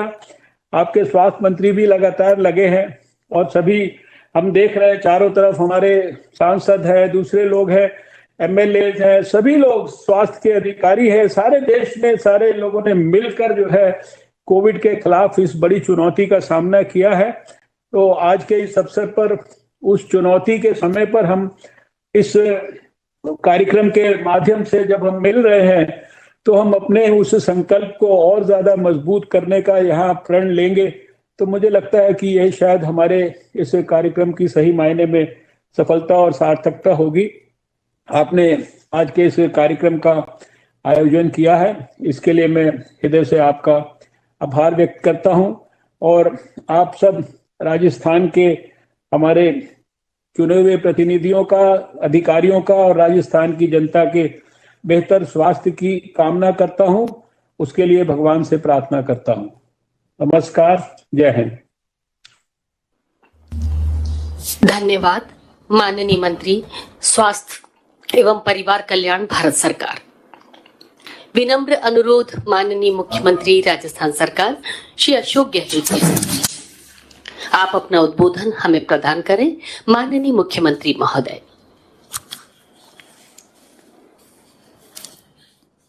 केंद्रीय स्वास्थ्य मंत्री आदरणीय डॉक्टर हर्षवर्धन जी, केंद्रीय स्वास्थ्य राज्य मंत्री आदरणीय अश्विनी कुमार चौबे साहब, हमारे साथी हेल्थ मिनिस्टर रघु शर्मा जी, राज्य मंत्री सुभाष गर्ग जी, हमारे सहकारिता मंत्री उदयलाल आंजना जी, Sanjay Rao ji, director medical education Bharat सरकार, member parliament CP Joshi ji Chittorgarh, न्यायचंद जी मेंबर पार्लियामेंट गंगानगर, हमारे साथी राजकुमार जी गौड़ साहब, गुरमीत कुंदर साहब, जगदीश जहांगीर जी गंगानगर से, और श्रीमती करुणा चंडक जी सभापति नगर परिषद, चंद्रभान जी विधायक चित्तौड़, संदीप शर्मा जी सभापति, सुरेंद्र जाड़ावत जी, ताराचंद जी मीणा कलेक्टर चित्तौड़, जाकिर हुसैन जी चित्तौड़ कलेक्टर गंगानगर, हमारे चीफ सेक्रेटरी साहब नीरज आर्य जी, और principal secretary finance Akhil Arora ji, principal secretary chief minister Kuldeep Ranka ji, medical education secretary Vaibhav Galeria ji, medical and health secretary Siddharth Mahajan ji, Shivangi ji commissioner, और तमाम अन्य उपस्थित पीएमओ, सीएमएचओ, अन्य अधिकारीगण, और जो भी ये आज ओपन रखी गया प्रोग्राम पब्लिक के लिए, तो प्रदेश के अंदर जो भी हमारे साथी सुन रहे हैं, प्रिय भाइयों और बहनों, नौजवान साथियों, मुझे खुशी है कि आज श्री गंगानगर चित्तौड़गढ़ में राजकीय मेडिकल कॉलेजों का शिलान्यास संभव हुआ। मैं सबसे पहले अपनी ओर से, हमारे प्रदेशवासियों की ओर से हर्षवर्धन जी का और चौबे साहब का हार्दिक स्वागत करता हूं कि उन्होंने समय निकाल करके इन 2 कॉलेजेस के शिलान्यास के वक्त में उपस्थित रहे। इससे मैं समझता हूं कि हमारे मेडिकल फ्रेटर्निटी के लोगों का भी हौसला अफजाई होगा। और जो जंग लड़ी जा रही है अभी कोरोना की, और जिसके लिए आपने भी कहा, और मेरा भी मानना है कि अभी तो ऑक्सीजन और दवाइयों को लेके हाहाकार मचा हुआ है। पर 13 महीने हो गए हैं। 13 महीने में मेडिकल डॉक्टर्स, नर्सेज, कंपाउंडर, उनकी भी क्षमा होती है।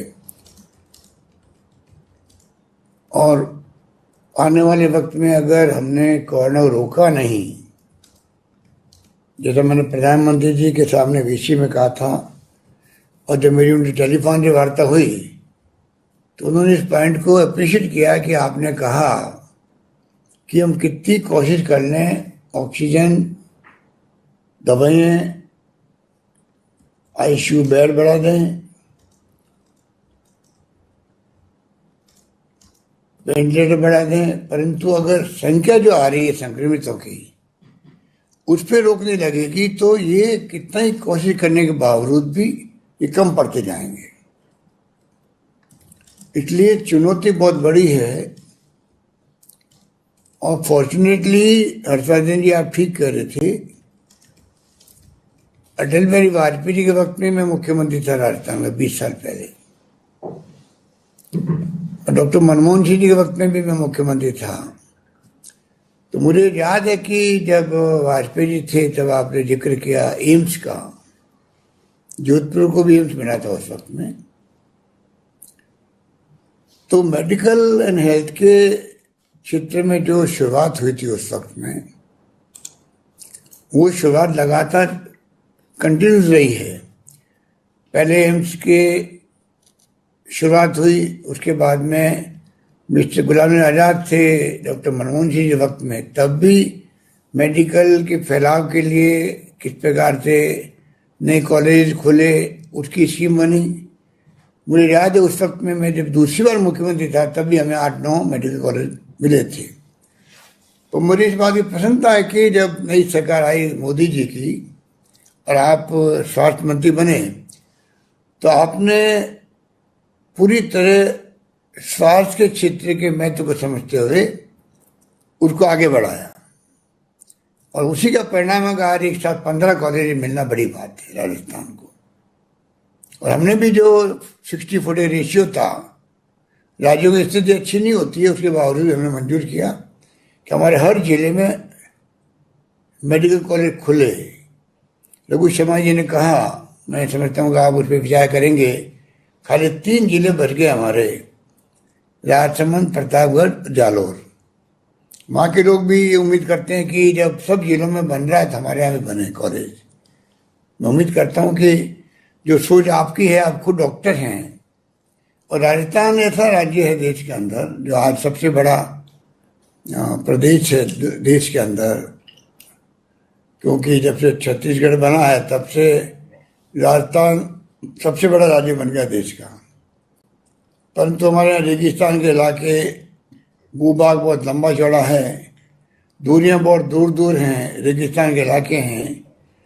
वहाँ कॉस्ट ऑफ डिलीवरी जो होती है, पानी पहुँचाना हो, बिजली पहुँचाना हो, स्वास्थ्य सेवाएं पहुँचाना हो, सब सेंटर, पीएचसी, सीएचसी खोलना हो, सड़कें बनानी हो, तो कई गुना ज़्यादा पैसा खर्च होता है। ऐसे राज्य में केंद्र सरकार को हम बराबर मांग करते रहते हैं, हमें प्रायोरिटी मिले पहाड़ों की तरह, कि किस प्रकार हम लोग ज़्यादा कॉस्ट खर्च करते हैं तो राज्यों की सीमा होती है। तो हमें भी 90-10 के रेशियो में स्कीम आनी चाहिए हमारी CHS की, चाहे कोई स्कीम हो।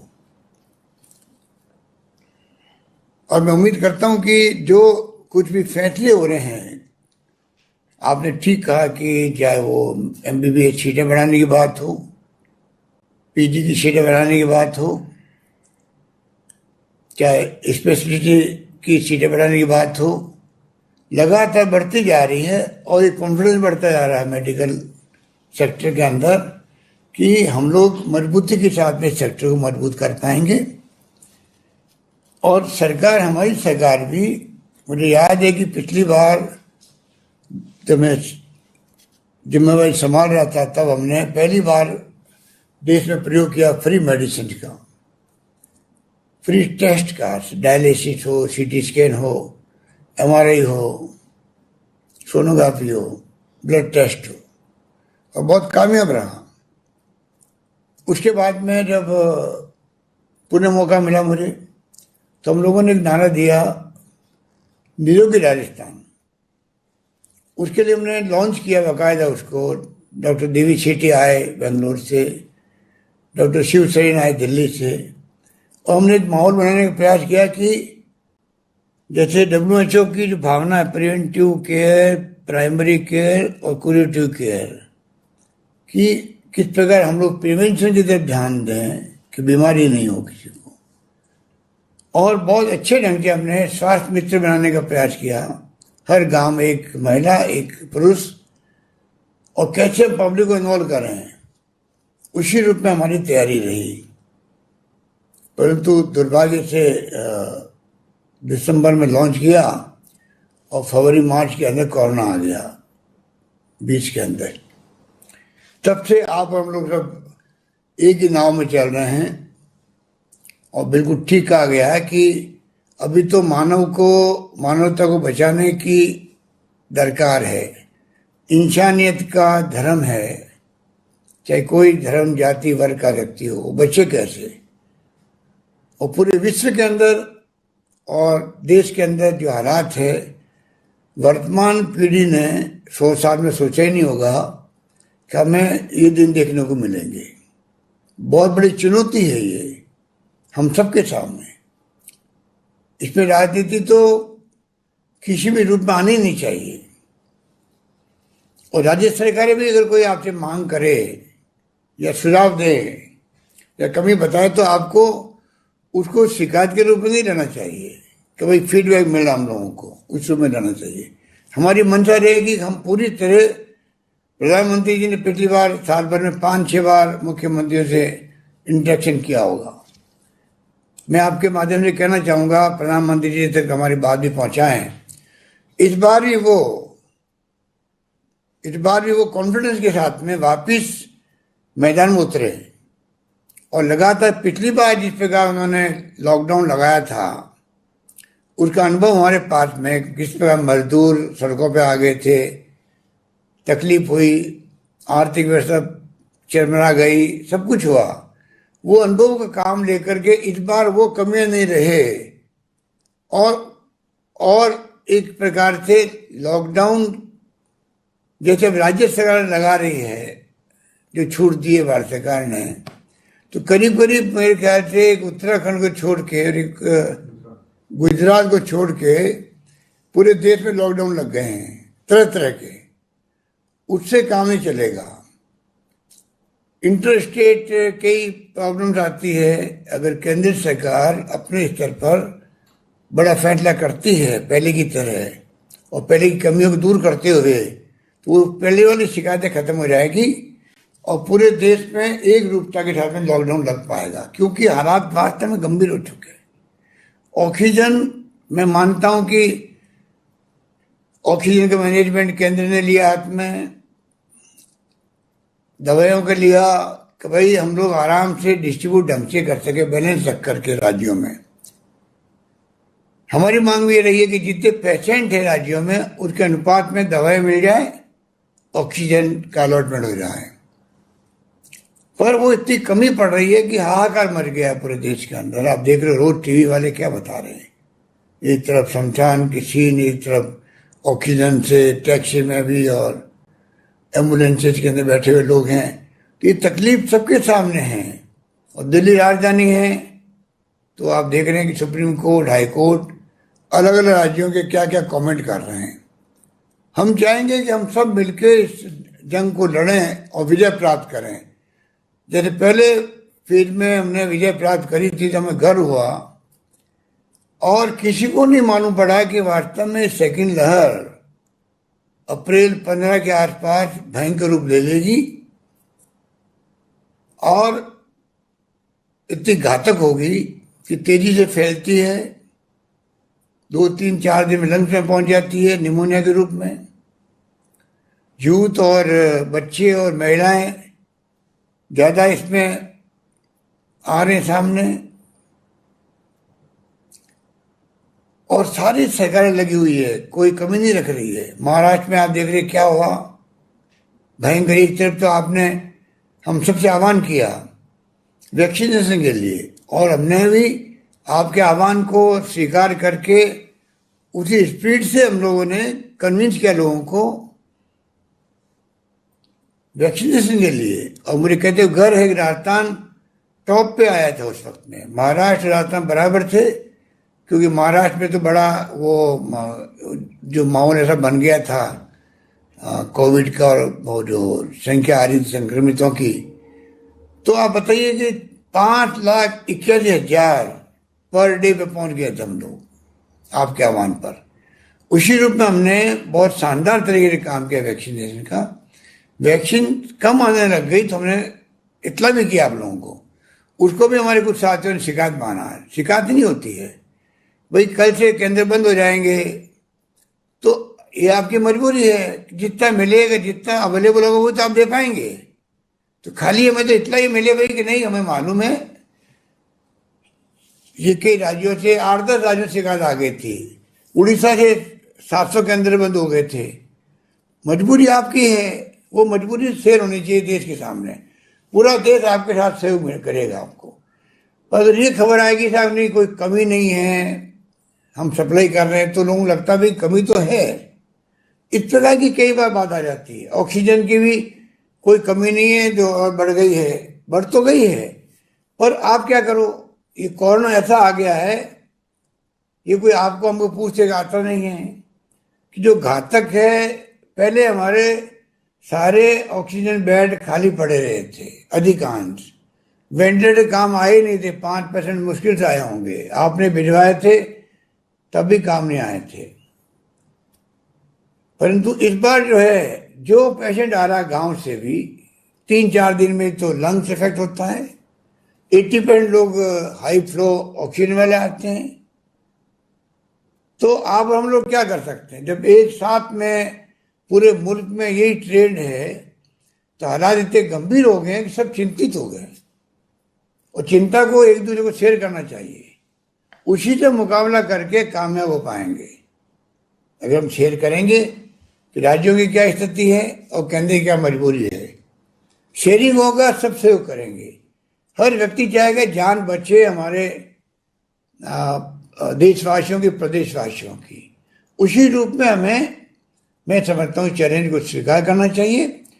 और अगर चैलेंज स्वीकार करेंगे और जो व्यवस्थाएं है उसका मैक्सिमम उपयोग कैसे हो, कैसे ऑडिट हो ऑक्सीजन की, कैसे दवाओं की ऑडिट हो, जिसको जरूरत तो उसको मिले, एजुकेट। मैंने मीडिया वालों से मैंने ट्वीट किया था कि आपने खूब बता दिया शमशान के सीन, ऑक्सीजन के हाहाकार, टैक्सी और गाड़ियों में एम्बुलेंस बैठे हुए हैं। ये तो एक भाग हुआ आपका, असली भाग हुआ कि तो आप बताते जाओगे, पर जब रुकेगा नहीं तब तक कोरोना का संक्रमित होना, चैन नहीं टूटेगी, तब तक ये स्थिति बनती जाएगी। तो आपकी ड्यूटी बनती है कि आप अब साथ में वही बताओ, जनता को एजुकेट करो। सरकारें जो प्रधानमंत्री हो, मुख्यमंत्री हो, हेल्थ मिनिस्टर कोई आह्वान कर रहा है, जन जागरण अभियान हमने चलाया, कि जन अनुशासन पखवाड़ा मनाया, अब हमने रेड अलर्ट जन पखवाड़ा मनाया, और अब हमने एक प्रकार से लगभग लॉकडाउन लगा दिया। तो इसमें मीडिया वालों को चाहिए कि वो जनता को एजुकेट करे कि गांव में फैल गया है, पहली गांव में नहीं फैला था, और ये एजुकेट करे गांव में अगर पूरे ही फैल गया तो फिर सब लोग कितनी कोशिश कर लेंगे, रुकने वाला नहीं है वो, फिर खाली मीटिंग करते रह जाएंगे। तो जरूरी है कि हम गांव वालों तक बात पहुंचाएं, ढाणी में, परिवार में, आपकी समझ में हो, आपको बाकायदा मास्क लगाना जरूरी है, प्रोटोकॉल का पालन कराओ। गांव के लोग एक दूसरे गांव में जाए नहीं, शादी ब्याह में 500-500 लोग इकट्ठे हो रहे थे, हमने शादियों में बैन लगाया है। तो ये जो स्थिति पब्लिक की तरफ से जो सहयोग मिलना चाहिए, उसके लिए मीडिया की ड्यूटी है कि वो बड़े रूप में इन अभियानों को चलाएं, खाली विज्ञापनों से नहीं, वो खुद भी डिस्कशन करवाएं, खुद खबरें दें और ढंग से काम करें। तब जाकर हम जब आने वाले संक्रमितों की संख्या कम होगी, फ्लैट होगी आपका ग्राफ, तो जाके आप और हम लोग जो कोशिश कर रहे हैं ऑक्सीजन की भी, दवाइयों की भी, आईसीयू की भी और वेंटिलेटर की भी, वो काम में हो पाएंगे। अभी भी राजस्थान में करीब 2 लाख हो गए हैं संक्रमित लोग, पर अस्पतालों में तो करीब 15-20 हजार मुश्किल से हैं बेचारे, बाकी तो घरों में है ना। उसमें जो आदमी तकलीफ में आता है उसको भर्ती करें वहाँ पर, तो जगह मिल जाए, क्योंकि बाकी कई लोग ऐसे होते हैं जो जाके सो जाते हैं, भाई चलो मैं जल्दी ठीक हो जाऊँगा ऑक्सीजन से। डॉक्टर की जिम्मेदारी को ऑक्सीजन कब मिले, किसकी जरूरत है, किसी की जरूरत नहीं है, उसी ढंग से डॉक्टर तय करे रेमडेसिविर किसको मिले, किसको लगनी चाहिए, किसको नहीं लगनी चाहिए। ऐसा माहौल बन गया देश के अंदर कि इसके बगैर हम बचेंगे ही नहीं। ये तमाम काम भी मैं समझता हूँ कि मीडिया का भी वो हमें सबको मिलकर करना पड़ेगा। इसलिए भी बातें तो हर्षवर्धन जी आप मुझसे ज़्यादा, और चौबे साहब आप लोग के अंदर में बैठे हैं, आज आपने इतना टाइम दिया, बहुत बड़ी बात है, क्योंकि आपके सामने तो पूरे सब राज्य हैं और सबकी अपनी समस्या जो आप उनसे जूझ रहे हो। मैं खाली आपको इतना कहना चाहूँगा, राजस्थान की तरफ से वैक्सीनेशन के लिए मैं आपको सुझाव देना चाहूँगा कि इसको चाहे देश विदेश से, दुनिया के मुल्कों से, कि हमारा मुल्क 130 करोड़ की आबादी का है, इसको आप टॉप प्रायोरिटी दे दीजिए। अगर सेकेंड वेव का आप लोगों को मालूम होता कि इतनी जल्दी आएगी, इतनी खतरनाक आएगी, तो मेरे ख्याल से प्रधानमंत्री जी सब काम छोड़ के वैक्सीनेशन को ही इम्पोर्टेंस देते पहले, और दुनिया के मुल्कों से मंगाते, सौदे करते, जो भी करना हो तो करते। उस पर हम लोग वैक्सीनेशन बाहर से आ नहीं पाई हमारे पास में, और ये भी एक बड़ा बिजनेस हो गया। सब कंपनी चाहती है कि हम किस प्रकार से उसमें रिटर्न हासिल करें। इसका कोई तरीका निकालें कि दुनिया, जैसे यूपी ने कल ग्लोबल टेंडर निकाला है वैक्सीन के लिए, हम भी चाहते हैं, हम एग्जामिन कर रहे हैं उनको, हम सब मिलके वैक्सीन को जो है, हालांकि मैंने प्रधानमंत्री जी से निवेदन किया, उन्होंने मेरी बात नहीं मानी। मैंने कहा था कि आपको चाहिए कि जैसे 60+, 45+ की तरह 18+ भी, मतलब पूरा वैक्सीनेशन, 8-10 तरह की वैक्सीनेशन होते हैं डॉक्टर साहब, आप तो जानते हैं, और सभी फ्री है देश के अंदर।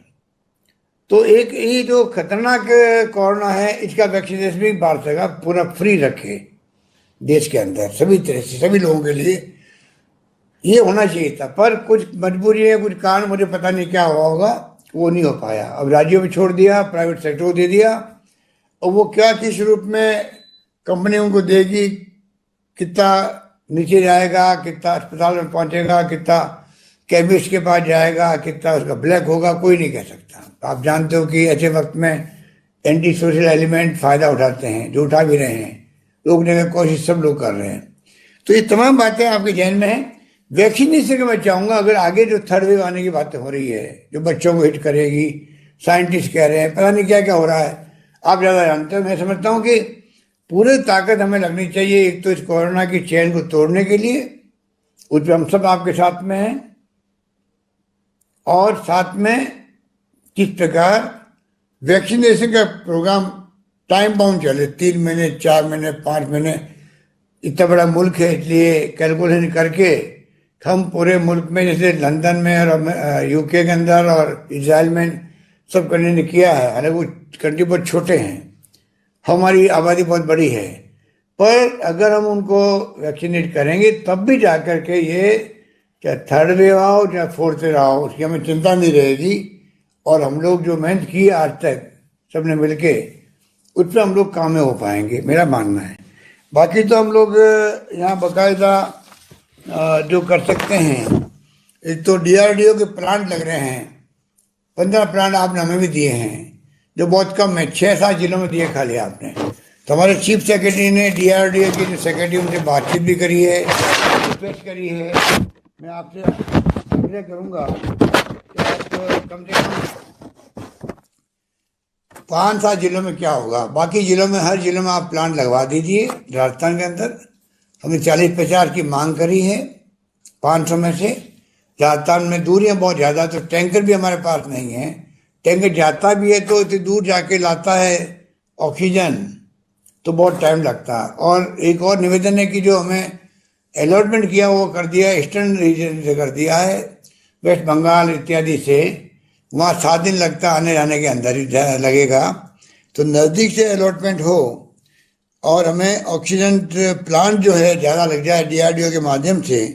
और 4 प्लांट जो पहले आपने दिए थे वो चारों प्लांट हमने ज़मीन दे दी, जो स्टेट गवर्नमेंट के पार्ट में था वो सब काम हमने कर दिया। पर जो आपका वेंडर था वो लगा नहीं पाया होगा। पर कई बार हमारे लोकल जो पॉलिटिक्स चलती है आपस के अंदर, हालांकि हमने कोशिश करी कि तमाम पॉलिटिकल पार्टियों को, धर्मगुरुओं को, एक्टिविस्ट को, NGO को, सबको साथ लेके हम फैसला करें और उसमें हम कामयाब भी रहे। कोई भूखा नहीं सोए, ये हमारा नारा था। उसमें पूरी पब्लिक ने साथ दिया, पूरे धर्मगुरुओं ने, एक्टिविस्ट ने, पॉलिटिकल पार्टियों ने, सबने साथ दिया। अब भी हम लोग चाहेंगे कि सब मिलकर हम लोग राजस्थान में इन कामों को करें। पर फिर भी केवल आलोचना होती है कि 4 प्लान दिए, राज्य सरकार लगाया नहीं, जबकि वो वेंडर आया नहीं दिल्ली से, वो लगा नहीं पाए थे। इस प्रकार से कई बातें आती रहती है, उसको तो हम लोग ठीक कर लेंगे, कोई ज़्यादा दिक्कत नहीं है। क्योंकि समय नहीं है कि मैं आपको बताऊं कि ऑर्गन डोनेशन में हम लोगों ने यहाँ काफ़ी आगे बढ़ाया है। हम लोग हर जिले में नर्सिंग कॉलेज खोल रहे हैं राजस्थान के अंदर, 6-7 जगह भी है। बाकी मैंने बजट में घोषणा करी है कि नर्सिंग कॉलेज खुले, जिससे कि वो जो नर्सेज की आवश्यकता होती है उसको भी हम लोग टाइमली उनको लोग यूज कर सकें। और नेशनल मेडिकल कमीशन की अनुमति के लिए भी एसेंशियली सर्टिफिकेट हमें जारी कर दिया है। और बाकी जो IMR MMR है उसको ठीक करने का हम प्रयास कर रहे हैं। वो काम भी अच्छे ढंग से चल रहा है राजस्थान के अंदर। मैं उम्मीद करता हूँ कि आने वाले वक्त के अंदर और हम ज़्यादा तरकीब से भी हमने चिरंजीव योजना लेके आए हम लोग। मैं आपसे रिक्वेस्ट करूँगा कि आप सोचिएगा, टाइम आ गया सोशल सिक्योरिटी का, और उसमें प्राइम मिनिस्टर साहब ने कई योजना लागू करी है, 6,000 वाली किसानों के लिए भी कई कर रहे हैं, हम टुकड़ों में कर रहे हैं सब लोग। मैं आपसे रिक्वेस्ट करूँगा मेडिकल साइड में कि आयुष्मान भारत थी 5 लाख की, उसको हमारी पीली सरकार ने यहाँ पर 3 लाख योजना चालू कर रखी थी, भामाशाह योजना कर रखी थी, आपको मालूम है, NFSA को लेके। और भारत सरकार की योजना है SSEC को लेके। हमने हमारी गवर्नमेंट आई, हम दोनों को मिक्स कर दिया, मिला दिया था और एक्स्ट्रा जोड़ दिए थे उसके अंदर परिवार, तो 1 करोड़ 10 लाख परिवार हो गए थे। उससे हमारे पर भार काफ़ी बड़ा आया, करीब आप समझ लीजिए 1400 करोड़ हम दे रहे थे, 400 करोड़ भारत सरकार से आ रहे थे। परंतु अब हमने और 2 कदम आगे बढ़े, हम लोग पूरे प्रदेशवासियों का हमने बीमा कर दिया है और चिरंजीव नाम रखा उसको हमने कहा है कि पूरा 3,000 करोड़ के लगभग होगा, वो हम खर्च उठाएंगे स्टेट गवर्नमेंट, और 400-500 करोड़ जो भी मिलेगा आयुष्मान भारत वाला हिस्सा वो आप देंगे। तो हम लोग चाहेंगे कि पूरे प्रदेशवासियों को फ्री किया, निःशुल्क किया है, और जो पैसे वाले हैं उनको 850 रुपये प्रीमियम का आधा उनसे लिया है, ले रहे हैं। बहुत शानदार इसका वेलकम हुआ। मैं चाहूँगा इसको आप देश भर में लागू करवाने का प्रयास करें, क्योंकि ये समय आ गया कि आजकल बीमारी में प्राइवेट हॉस्पिटल्स भी और दवाई इतनी महंगी है, घर बिक जाते हैं, गहने बिक जाते हैं लोगों के। तो मुझे उम्मीद है कि आप जैसा संवेदनशील व्यक्तित्व इस काम को भी करने में आगे आएगा और हम लोग सब मिलकर के इस काम को आगे बढ़ाएंगे। इस प्रकार से हमने कई फैसले किए हैं, तो वक्त नहीं है कि मैं उनको भी आपके सामने में रखूँ। तो इतना मैं यकीन दिलाना चाहूँगा कि राजस्थान वो राज्य रहेगा हमेशा आपके लिए, जहाँ आपने, जैसे आपने कहा कि हमने 15 कॉलेज एक साथ संकलन करी, क्योंकि आपने टाइमली सब कुछ फॉर्मेलिटी कर दी थी। तो अब निश्चिंत आगे भी जो है हम लोग उसी रूप में जो भी गाइडलाइन आपकी होगी उसको हम लोग एडॉप्ट करते हुए चाहेंगे कि उसको हम पूरा करें। क्योंकि डिप्लोमा कोर्स आपने शुरू किया है, वो बहुत ही वेलकम स्टेप है। और 8 क्लिनिकल विभाग एनेस्थीसिया, प्रसूति, स्त्री रोग, शिशु रोग, नेत्र रोग, नाक कान गला, TB, chest, radio, diagnosis, family medicine में संचालित होंगे। ये तमाम जो काम है हमने बहुत ही इसको सीरियस लिया है और सीरियसली हम लोगों ने उन कामों को हाथ में लेके आगे बढ़ा रहे हैं। इसलिए हमें कॉन्फिडेंस है कि हम लोग मेडिकल के क्षेत्र में कभी पीछे नहीं रहेंगे, जैसे हमारे राज्य मंत्री जी ने भी कहा। और अंत में कहना चाहूँगा मैं आपको, अब तो पूरा दुनिया जो है, दुनिया के मुल्क और हमारा मुल्क भी, अब जो इस घातक कोरोना कोविड-19 जंग लड़ रहे हैं, अब मेरे ख्याल से सभी सरकारों का, केंद्र हो या राज्य हो, सबका बजट जो है, जैसे आपने कहा 1 साल लगा हम लोगों को पहले फेज के अंदर, पहले लेयर में, तो हम 0 से बढ़ के 70,000 पे आ गए थे। टेस्टिंग कैपेसिटी हमारी हो गई थी। उसी प्रकार से आईसीयू बेड, वेंटिलेटर, सबकी संख्या बढ़ गई थी और सुविधा आधारभूत ढांचा तैयार हो गया था। अब और हम सब मिलकर बजट के अंदर प्रोविजन करें और मजबूत करें देश के अंदर, जिससे कि आने वाली कोई चुनौती हो उसका मुकाबला अपन लोग करने में सक्षम रहे स्वास्थ्य के क्षेत्र में। मुझे यकीन है कि इस दिशा में आपका अनुभव काम आएगा पूरे भारत सरकार को। यही बात कहता हूँ, मैं आपका शुक्रिया अदा करता हूँ कि आप इतना में टाइम दिया, इतनी बातें हम लोगों को बताई। यही बात कहता हूँ, मैं अपनी बात समाप्त करता हूँ। पुनः आपका, प्रदेशवासियों की ओर से आपका, आपके राज्य मंत्री जी का बहुत बहुत हार्दिक स्वागत है। धन्यवाद। मुख्यमंत्री महोदय, बहुत बहुत धन्यवाद। आयुक्त चिकित्सा शिक्षा विभाग श्रीमती शिवांगी स्वर्णकार, आपसे निवेदन है आप सभी का आभार व्यक्त करें। आज माननीय मुख्यमंत्री महोदय द्वारा राजस्थान राज्य में श्री गंगानगर तथा चित्तौड़गढ़ में प्रस्तावित 2 चिकित्सा महाविद्यालयों का शिलान्यास किया गया है। नए चिकित्सा महाविद्यालयों के स्थापित होने पर राज्य में राजस्थान चिकित्सा के क्षेत्र में नई ऊंचाइयों को छुएगा। मैं समस्त प्रदेशवासियों की ओर से माननीय मुख्यमंत्री महोदय जी का हृदय से आभार व्यक्त करना चाहूंगी कि उनके द्वारा अपना बहुमूल्य समय देकर आज इन कार्यों का शिलान्यास किया, जिससे बड़ी संख्या में राजस्थान राज्य में प्रशिक्षित चिकित्सकों की संख्या में वृद्धि होगी, जिसका लाभ राज्य की जनता को उन्नत चिकित्सा सेवाओं के रूप में मिलेगा। आज के इस कार्यक्रम में आपके द्वारा आगामी वर्षों के लिए चिकित्सा शिक्षा के क्षेत्र में मजबूत नींव रखी गई है, जो आगे चलकर सुदृढ़ चिकित्सा सेवाएं प्रदान करने में राज्य को सक्षम बनाएगी। मैं माननीय मंत्री स्वास्थ्य एवं परिवार कल्याण मंत्रालय भारत सरकार, माननीय राज्य मंत्री स्वास्थ्य एवं परिवार कल्याण मंत्रालय भारत सरकार, माननीय मंत्री चिकित्सा एवं स्वास्थ्य विभाग राजस्थान सरकार, माननीय राज्य मंत्री चिकित्सा एवं स्वास्थ्य विभाग राजस्थान सरकार तथा वीडियो कॉन्फ्रेंसिंग के माध्यम से उपस्थित सभी माननीय मंत्रीगण, माननीय सांसदगण, माननीय विधायकगण, माननीय मुख्य सचिव महोदय, समस्त अधिकारीगण एवं समस्त प्रदेशवासियों का आप सभी की गरिमामय उपस्थिति के लिए आपका आभार व्यक्त करती हूँ। धन्यवाद। आप सभी का एक बार पुनः बहुत बहुत आभार। जय हिंद।